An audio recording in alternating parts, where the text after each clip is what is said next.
பேசு பேசு.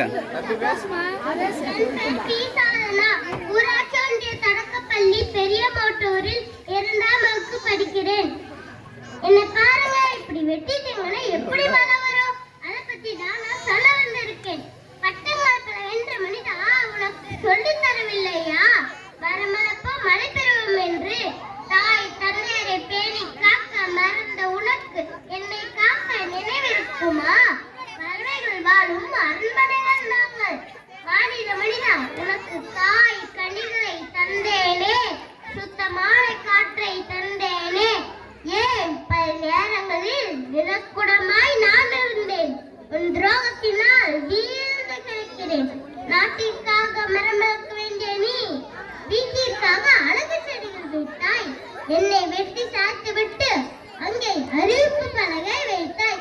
அதுவும் மரம் வளர்ப்போம் மழை பெறுவோம் என்று.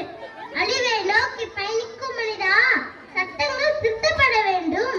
மனித உயிர்கள் மட்டுமல்ல, மரத்தின் உயிரை கொள்வதற்கும் சிறை தண்டனை என்று. மரத்தை மறந்த மனிதா, என் அழிவிற்கு காரணம் நீ, உன் அழிவிற்கு காரணம் நான் இல்லாமையே. தாலாட்டு கேட்டு தலை செத்தாடும் தொட்டிலும் இங்கே மறந்தான். ஒப்பாரி சத்தத்தில் அழுது ஏறியும் விறகும் மறந்தான். அனைத்தையும் நீ வெட்டி விட்டு என்ன செய்வாய்? ஆக்சிஜன் பிச்சைக்கு 2 கிராம் செல்வாயோ? செய்தால் செய்வாய். செயற்கை விண்கலம் தேறி சபாய்க்கு கூட சென்றிடுவாய். பாவும் பறவை விலங்குகள் எல்லாம் பசுமையின்றி வாழணுமா?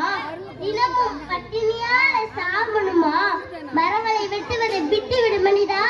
கடைசியாக ஒன்றை விட்டு கூறி கொள்கிறேன் மனிதா, என்னை விதைத்துக் கொண்டே உன்னை காத்துக் கொண்டே இருப்பேன். இப்படிக்கு முன்னால் வெட்டப்பட்ட மரங்கள்.